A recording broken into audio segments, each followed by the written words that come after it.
We are at Oliveto on Mira's estimated due date of May 14th. Happy birthday. This is our favorite place to eat. We've decided to come out for an outing.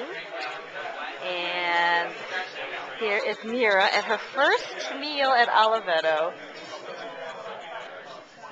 You too will learn to love it. You'll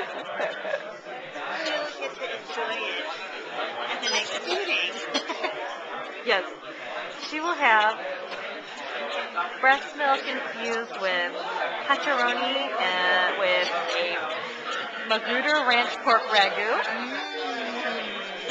and a Pinot Noir grape juice. Maybe some dessert.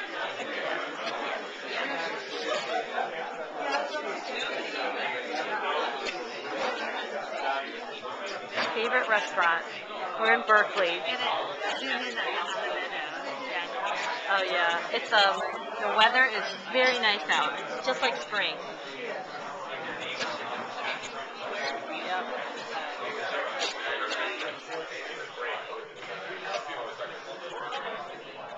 Amir is a foodie.